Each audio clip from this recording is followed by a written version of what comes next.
नमस्कार साथियों, स्वागत है आप सभी का वन सीट अकेडमी के आज के करंट अफेयर्स के इस नए सेशन में। साथियों, अगर आप भी रेलवे ग्रुप डी एग्जाम 2026 की तैयारी कर रहे हैं तो आज का सेशन आपके लिए काफ़ी इंपॉर्टेंट होगा, क्योंकि आज के इस सिंगल सेशन से आपके 10 से 15 नंबर पक्के होने वाले हैं। साथियों, जैसा जितना भी आपका जो रेलवे का एग्जाम इस बार हो रहा है ना, हर एग्जाम में आपके करंट अफेयर्स से भर भर के क्वेश्चन पूछे जा रहे हैं।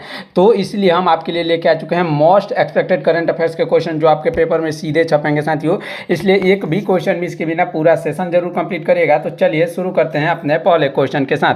हमारा पहला क्वेश्चन है, स्काई होप एविएशन द्वारा भारत की पहली कमर्शियल सी प्लेन एयरलाइन कहां शुरू की जाएगी? पहली कमर्शियल सी प्लेन एयरलाइन साथियों यह शुरू की जाएगी कहां पर? इसका सही आंसर हो जाएगा लक्षद्वीप में। कहां पर? Option number B, Lakshadweep. साथियों, इसका बिल्कुल करेक्ट आंसर हो जाएगा। लक्षद्वीप जो है अरब सागर में स्थित है। कहां है? याद रखेंगे, यह क्वेश्चन भी बार बार पूछा जाता है। अरब सागर में स्थित 36 द्वीपों का एक समूह है। कितने द्वीपों का? 36 द्वीपों का एक समूह है। इसको आप याद रखेंगे। अगर इसकी राजधानी की बात करें तो कावारती यहाँ की राजधानी है। क्या है? कावारती यहाँ की राजधानी है। चलिए बढ़ते हैं अपने अगले प्रश्न की तरफ, ध्यान दीजिएगा। इसरो ने गगनयान मिशन के अंतरिक्ष यात्रियों के दूसरे बैच के लिए पहली बार कुल कितने आम नागरिकों को शामिल करने की योजना बनाई है? कितने आम नागरिकों को? याद रखेंगे, इसमें कुल 4 आम नागरिकों को शामिल होने की योजना बनाई गई है। ऑप्शन नंबर डी साथियों इसका बिल्कुल करेक्ट आंसर हो जाएगा। इसको आप याद जरूर रखिएगा। इसरो की स्थापना कब हुई थी? साथियों, ये क्वेश्चन बार बार आपके एग्जाम में आता है। इसरो की जो स्थापना हुई थी 15 अगस्त 1969 को हुई थी। 1969 को साथियों इसकी स्थापना हुई थी और इसका मुख्यालय जो है बेंगलुरु में स्थित है। कहाँ पर है?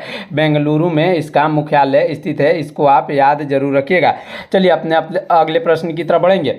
अगला प्रश्न है, केंद्रीय स्वास्थ्य मंत्री जेपी नड्डा ने 10वें राष्ट्रीय जन स्वास्थ्य शिखर सम्मेलन 2024 का उद्घाटन कहाँ किया है? इन्होंने इसका जो उद्घाटन किया है कहाँ पर किया है? तो इसका सही आंसर हो जाएगा चंडीगढ़ में। कहाँ पर? ऑप्शन नंबर ए साथियों चंडीगढ़ इसका बिल्कुल करेक्ट आंसर होगा। चलिए अपना अगला प्रश्न देखेंगे। अगला प्रश्न है, श्रमिकों के अधिकारों की सुरक्षा और सशक्तिकरण के लिए किस राज्य ने ई श्रम साथी मोबाइल ऐप लॉन्च किया है? साथियों, ई श्रम साथी मोबाइल ऐप को लॉन्च किया है छत्तीसगढ़ ने। ऑप्शन नंबर सी साथियों छत्तीसगढ़ इसका बिल्कुल करेक्ट आंसर हो जाएगा। ऑप्शन नंबर सी छत्तीसगढ़ इसका बिल्कुल करेक्ट आंसर हो जाएगा। छत्तीसगढ़ राज्य की स्थापना साथियों कब हुई थी? याद रखिएगा 1 नवंबर सन 2000 को हुई थी। सन 2000 को हुई थी। और किस राज्य से अलग हुआ था? यह हुआ था मध्य प्रदेश से अलग हुआ था। किससे? मध्य प्रदेश यानी एमपी से अलग होकर 26वां राज्य बना था। कौन सा? 26वां राज्य बना था। चलिए बढ़ते हैं अपने अगले प्रश्न की तरफ, ध्यान दीजिएगा। अगला प्रश्न है, किस भारतीय महिला को लुप्त प्राय प्रजातियों के संरक्षण के लिए प्रतिष्ठित व्हिटली पुरस्कार 2026 से सम्मानित किया गया है? साथियों, व्हिटली पुरस्कार 2026 जिसे ग्रीन ऑस्कर कहा जाता है, इससे किसको सम्मानित किया गया है? तो इसका सही आंसर हो जाएगा ऑप्शन नंबर डी यानी परवीन शेख और बरखा सुब्बा। इन 2 महिलाओं को जो है व्हिटली पुरस्कार 2026 से सम्मानित किया गया है। इसको आप याद जरूर रखिएगा। व्हिटली पुरस्कार को ग्रीन ऑस्कर भी कहा जाता है, ये बात आप जरूर याद रखेंगे। और इसकी विजेताओं को कितने राशि दी जाती है? तो 50,000 पाउंड की राशि दी जाती है। कितनी? 50,000 पाउंड। याद रखेंगे 50,000 पाउंड की राशि दी जाती है किसके? व्हिटली पुरस्कार में। अगले प्रश्न की तरफ बढ़ेंगे। मई 2026 में केंद्रीय मंत्री शिवराज सिंह चौहान ने प्रधानमंत्री ग्राम सड़क योजना के 4थे चरण का शुभारंभ कहाँ किया? इन्होंने इसके 4थे चरण का जो शुभारंभ किया है ओडिशा के रायगढ़ में। ऑप्शन नंबर सी साथियों ओडिशा के रायगढ़ में। ऑप्शन नंबर सी इसका बिल्कुल करेक्ट आंसर हो जाएगा, याद रखेंगे। चलिए बढ़ते हैं अपने अगले प्रश्न की तरफ। हमारा अगला प्रश्न है, किस देश ने दुनिया की पहली जीरो कार्बन एमिशन डायरेक्ट कोल फ्यूल सेल विकसित की है? साथियों, डायरेक्ट कोल फ्यूल सेल को विकसित किया है किसने? इसका सही आंसर क्या हो जाएगा? चीन हो जाएगा। ऑप्शन नंबर बी साथियों चीन इसका बिल्कुल करेक्ट आंसर होगा। अगला प्रश्न देखेंगे। कर्मचारी भविष्य निधि संगठन ने पुराने व निष्क्रिय खातों को खोजने और ट्रैक करने के लिए कौन सा पोर्टल लॉन्च किया है? इन्होंने कौन सा पोर्टल लॉन्च किया है? तो इसका सही आंसर हो जाएगा ई प्राप्ति पोर्टल। ऑप्शन नंबर ए साथियों ई प्राप्ति पोर्टल, इसको आप याद जरूर रखिएगा, ई प्राप्ति पोर्टल। चलिए बढ़ते हैं अपने अगले प्रश्न की तरफ। मई 2026 में प्रसार भारती के नए अध्यक्ष के रूप में किसे नियुक्त किया गया है? साथियों, इसके नए अध्यक्ष जो बने हैं वो बने हैं प्रसून्न जोशी, यानी ऑप्शन नंबर बी साथियों इसका करेक्ट आंसर हो जाएगा। ऑप्शन नंबर बी प्रसून्न जोशी को जो है प्रसार भारती के नए अध्यक्ष के रूप में जो है बनाया गया है। इसको आप याद जरूर रखिएगा। चलिए बढ़ते हैं अपने अगले प्रश्न की तरफ। अगला प्रश्न हमारा इंपॉर्टेंट प्रश्न रहने वाला है। उससे पहले अगर आपको यह क्लास अच्छी लग रही हो तो इसको लाइक, चैनल को सब्सक्राइब करिएगा। अगला प्रश्न है, भारत का पूर्णतः पेपरलेस न्यायपालिका वाला राज्य कौन बन गया है? पूर्णतः पेपरलेस जुडिशरी वाला जो राज्य बना है वह कौन बना है? तो इसका सही आंसर हो जाएगा सिक्किम। ऑप्शन नंबर डी साथियों, सिक्किम इसका बिल्कुल करेक्ट आंसर हो जाएगा। सिक्किम इसका बिल्कुल करेक्ट आंसर हो जाएगा। सिक्किम भारत का कौनवा राज्य बना था? तो याद रखेंगे यह 22वां राज्य बना था। कब बना था? 22वां राज्य बना था 16 मई 1975 को। 16 मई 1975 को यह 22वां राज्य बना था। इसको आप याद जरूर रखिएगा। भारत की सबसे ऊंची और दुनिया की तीसरी सबसे ऊंची पर्वत चोटी कंचनजंगा कौन? कंचनजंगा भी यहीं पर स्थित है, सिक्किम राज्य में ही स्थित है। इसको आप याद रखेंगे। कंचनजंगा कहाँ स्थित है? तो सिक्किम राज्य में। अगला प्रश्न है, मई 2026 में द्विपक्षीय सैन्य अभ्यास सीबेक्स 2 का दूसरा संस्करण भारत और किस देश के बीच आयोजित हुआ है? यह भारत और किस देश के बीच आयोजित हुआ है? तो भारत और कंबोडिया के बीच। ऑप्शन नंबर ए साथियों, भारत और कंबोडिया के बीच आयोजित हुआ है। अगला प्रश्न देखेंगे, मई 2026 में भारतीय रिजर्व बैंक के नए डिप्टी गवर्नर के रूप में किसे नियुक्त किया गया है? इसके नए डिप्टी गवर्नर के रूप में साथियों नियुक्त किया गया है किसको? इसका सही आंसर हो जाएगा Rohit Jain. Option number C साथियों, रोहित जैन इसका करेक्ट आंसर होंगे। अगला प्रश्न है, मई 2026 में भारत के पहले multi lane free flow barrier less toll system का उद्घाटन किस राज्य में किया गया है? साथियों, जो इसका उद्घाटन किया गया है वह गुजरात में किया गया है। कहाँ पर? ऑप्शन नंबर डी, गुजरात इसका बिल्कुल करेक्ट आंसर हो जाएगा। गुजरात से संबंधित ये क्वेश्चन बार बार रिपीट होता है कि भारत की सबसे लंबी समुद्री तट रेखा वाला राज्य कौन सा है? तो गुजरात है, जिसकी लंबाई कुल 1600 किलोमीटर है। कितने हैं? 1600 किलोमीटर इसकी लंबाई है तटीय रेखा की। अगले प्रश्न की तरफ बढ़ेंगे। अगला प्रश्न है, गिग वर्कर्स के लिए शिकायत निवारण प्रणाली शुरू करने वाला भारत का पहला राज्य कौन सा बन गया है? साथियों याद रखेंगे यह भारत का पहला राज्य कौन बना है? तो इसका सही आंसर हो जाएगा कर्नाटक। ऑप्शन नंबर सी साथियों, कर्नाटक इसका बिल्कुल करेक्ट आंसर हो जाएगा। इसको आप याद रखेंगे। कर्नाटक की आधिकारिक राजनीतिक और प्रशासनिक राजधानी बेंगलुरु है। कहाँ है?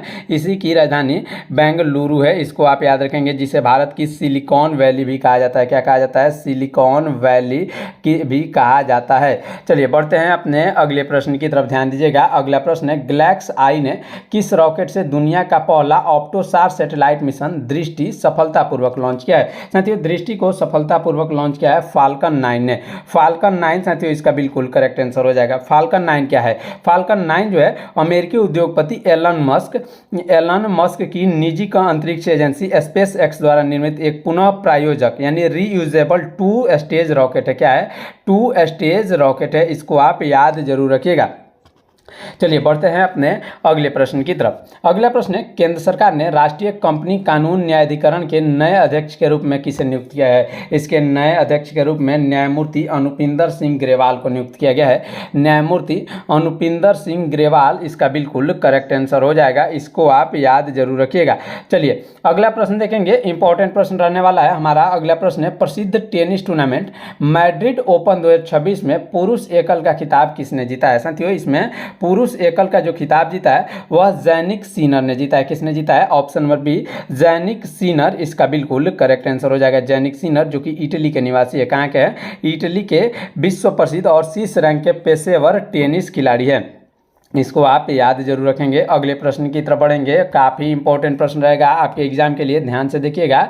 किस राज्य ने भारत के पहले राज्य नेतृत्व वाले अंतरिक्ष प्रौद्योगिकी उत्कृष्टता केंद्र का शुभारंभ किया है? साथियों उत्कृष्टता केंद्र का शुभारंभ किसने किया है? याद रखेंगे इसका शुभारंभ किया है कर्नाटक ने। ऑप्शन नंबर डी साथियों, कर्नाटक इसका बिल्कुल करेक्ट आंसर हो जाएगा।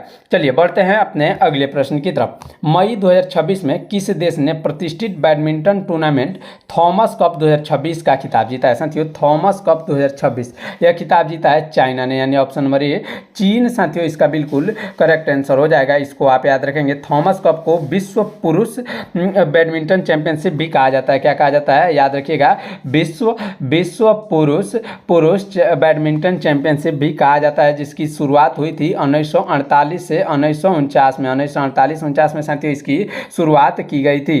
चलिए बढ़ते हैं अपने अगले प्रश्न की तरफ। और इससे रिलेटेड इसको सबसे पहली बार भारत ने 2022 में जीता था। कब जीता था? 2022 में पहली बार भारत ने जीता था। और किसको हराया था? तो याद रखेंगे इन्होंने इंडोनेशिया को हराया था। किसको हराया था? इंडोनेशिया को हराया था। अगला प्रश्न देखेंगे, Times Higher Education Asia University Ranking 2026 के टॉप 50 में शामिल होने वाला एकमात्र भारतीय विश्वविद्यालय कौन सा है? इसका एकमात्र भारतीय विश्वविद्यालय है IISc बेंगलुरु। कौन सा है? ऑप्शन नंबर सी साथियों, IISc बेंगलुरु इसका बिल्कुल करेक्ट आंसर हो जाएगा। इसको आप याद जरूर रखिएगा। इसकी स्थापना 1909 में हुई थी। कब हुई थी? 1909 में इसकी स्थापना जमशेद जी टाटा ने करी थी। जमशेद जी टाटा ने करी थी। इसको आप याद रखेंगे। अगला प्रश्न देखते हैं, इंपॉर्टेंट प्रश्न रहेगा।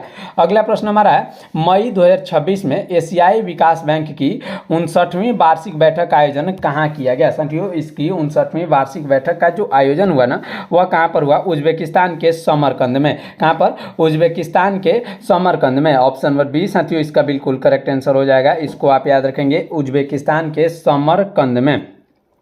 चलिए बढ़ते हैं अपने अगले प्रश्न की तरफ। हमारा अगला प्रश्न है, मई 2026 में किस मंत्रालय ने नागरिकता संशोधन नियम 2026 को अधिसूचित किया है? नागरिकता संशोधन नियम 2026 को अधिसूचित किया है गृह मंत्रालय ने। ऑप्शन नंबर सी साथियों, गृह मंत्रालय इसका बिल्कुल करेक्ट आंसर हो जाएगा। इसको आप याद रखेंगे। अगले प्रश्न की तरफ बढ़ते हैं, ध्यान दीजिएगा। हमारा अगला प्रश्न है, मई 2026 में रक्षा मंत्री राजनाथ सिंह ने 3 दिवसीय नॉर्थ टेक सिंपोजियम का उद्घाटन कहाँ किया है? नॉर्थ टेक सिंपोजियम साथियों इसका उद्घाटन हुआ है उत्तर प्रदेश के प्रयागराज में। कहाँ पर? Option number B, Uttar Pradesh के प्रयागराज में इसका उद्घाटन किया गया है। इसको आप याद जरूर रखिएगा। चलिए बढ़ते हैं अपने अगले प्रश्न की तरफ। हमारा अगला प्रश्न है, मई 2026 में भारत के स्वदेशी सेल ब्रॉडकास्ट सिस्टम का शुभारंभ कहाँ किया गया है? इसका जो शुभारंभ किया गया है नई दिल्ली में। ऑप्शन नंबर ए साथियों, नई दिल्ली इसका बिल्कुल करेक्ट आंसर हो जाएगा। इसको आप याद जरूर रखिएगा। चलिए अपने अगले प्रश्न को देखते हैं। अगला प्रश्न है, केंद्रीय मंत्रिमंडल की मंजूरी के बाद सर्वोच्च न्यायालय में न्यायाधीशों की कुल संख्या 34 से बढ़कर कितनी हो जाएगी? 34 से बढ़कर कुल 38 हो जाएगी। मुख्य न्यायाधीश सहित कुल 38 हो जाएगी। इसको आप याद जरूर रखिएगा। मूल संविधान जो कि 1950 में लागू हुआ था, कब हुआ था? 1950 में जो मूल संविधान लागू हुआ था उसमें मुख्य न्यायाधीश सहित कुल न्यायाधीशों की संख्या केवल 8 थी। कितनी थी? 8 न्यायाधीश जो थे कुल निर्धारित की गई थी। लेकिन भारतीय संसद को संविधान के अनुच्छेद 124(1) के तहत 124(1) के तहत कानून बनाकर सर्वोच्च न्यायालय के न्यायाधीशों की संख्या बदलने का अधिकार है। किसके तहत? अनुच्छेद 124(1) के तहत। याद रखेंगे। चलिए बढ़ते हैं अपने अगले प्रश्न की तरफ। एक क्वेश्चन इससे बार बार यह पूछा जाता है कि जो है सर्वोच्च न्यायालय के न्यायाधीशों की सेवानिवृत्ति की आयु का सीमा कितना होता है? तो यह होता है मैक्सिमम 65 वर्ष। कितना? 65 ईयर्स निर्धारित है। इसको आप याद रखेंगे। अगला प्रश्न देखेंगे, जून 2026 में कौन सा शहर पहले अंतर्राष्ट्रीय बिग कैट अलायंस शिखर सम्मेलन की मेजबानी करेगा? इसकी मेजबानी कौन करेगा? नई दिल्ली करेगा साथियों। ऑप्शन नंबर सी, नई दिल्ली इसका बिल्कुल करेक्ट आंसर हो जाएगा। इसको आप याद जरूर रखिएगा। चलिए बढ़ते हैं अपने अगले प्रश्न की तरफ। अगला प्रश्न है, मई 2026 में IIT मद्रास ने अमेरिका के किस राज्य या शहर में अपना पहला अंतर्राष्ट्रीय शोध केंद्र खोला है? अपना पहला अंतर्राष्ट्रीय शोध केंद्र खोला है। इसका सही आंसर हो जाएगा कैलिफोर्निया में। ऑप्शन नंबर बी साथियों, कैलिफोर्निया इसका बिल्कुल करेक्ट आंसर होगा। अगले प्रश्न की तरफ बढ़ते हैं, ध्यान दीजिएगा। स्कूली बच्चों में 21 प्रकार की विकलांगताओं को शीघ्र पहचानने के लिए केंद्र सरकार द्वारा कौन सा ऐप लॉन्च किया गया है? केंद्र सरकार ने इसके लिए जो ऐप लॉन्च किया है वो है प्रशस्त 2.0। कौन सा? ऑप्शन नंबर सी साथियों, प्रशस्त 2.0 इसका बिल्कुल करेक्ट आंसर हो जाएगा। इसको आप याद जरूर रखिएगा।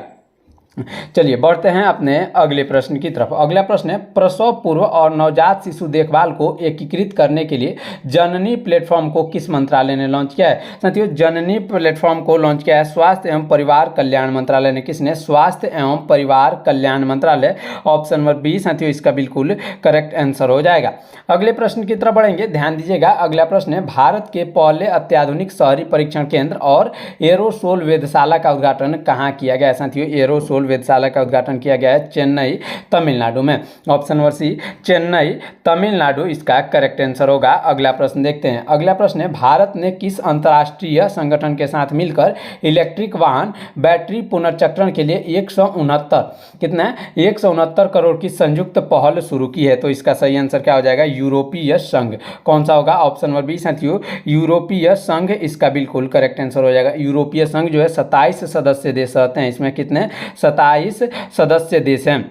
और इसकी स्थापना 1993 में की गई थी। कब हुई थी? 1993 में इसकी स्थापना हुई थी। इसको आप याद रखेंगे। और इसके मुख्यालय की बात कर जाए कि जो अंतर्राष्ट्रीय संघ है यानी संयुक्त अंतर्राष्ट्रीय संगठन है, जो इसकी जो है मुख्यालय कहाँ स्थित है? तो याद रखेंगे इसका जो मुख्यालय है वह कहाँ स्थित है? ब्रुसेल्स, बेल्जियम के ब्रुसेल्स में। याद रखेंगे बेल्जियम के ब्रुसेल्स में यूरोपीय संघ का मुख्यालय स्थित है। इसको आप याद जरूर रखिएगा। चलिए बढ़ते हैं अपने अगले प्रश्न की तरफ, ध्यान दीजिएगा। हमारा अगला प्रश्न है, मई 2026 में केंद्रीय मंत्रिमंडल ने कहाँ पर 1570 करोड़ की लागत से एक अत्याधुनिक जहाज मरम्मत सुविधा स्थापित करने की मंजूरी दी है?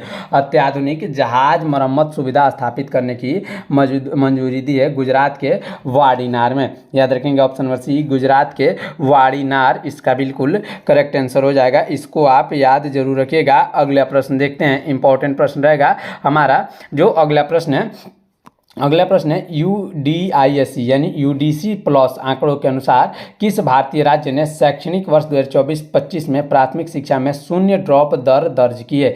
शून्य ड्रॉप दर दर्ज की है किसने? तो इसका सही आंसर हो जाएगा ऑप्शन नंबर बी यानी झारखंड। साथियों झारखंड इसका बिल्कुल करेक्ट आंसर हो जाएगा। इसको आप याद जरूर रखिएगा। चलिए बढ़ते हैं अपने नेक्स्ट प्रश्न की तरफ। हमारा अगला प्रश्न क्या है? NCRB ने की भारत में अपराध 2024 रिपोर्ट के अनुसार किस राज्य में साइबर अपराध के सबसे अधिक मामले दर्ज किए गए हैं? सबसे अधिक साइबर अपराध के मामले दर्ज किए गए हैं तेलंगाना में। ऑप्शन नंबर डी साथियों तेलंगाना इसका बिल्कुल करेक्ट आंसर हो जाएगा। तेलंगाना इसका बिल्कुल करेक्ट आंसर हो जाएगा। अगले प्रश्न की तरफ बढ़ते हैं। अगला प्रश्न हमारा है, मई 2026 में 41वां वार्षिक संयुक्त सैन्याभ्यास बालिकतन 2026 किन दो देशों के बीच संपन्न हुआ? बालिकतन 2026 साथियों अमेरिका और फिलीपींस के बीच संपन्न हुआ। अमेरिका और फिलीपींस इसका बिल्कुल करेक्ट आंसर हो जाएगा। बालिकतन क्या है? बालिकतन तागालोग भाषा, या याद रखेंगे तागालोग, कौन सा? तागालोग भाषा का एक शब्द है जिसका अर्थ कंधे से कंधा मिलाकर होता है। क्या होगा?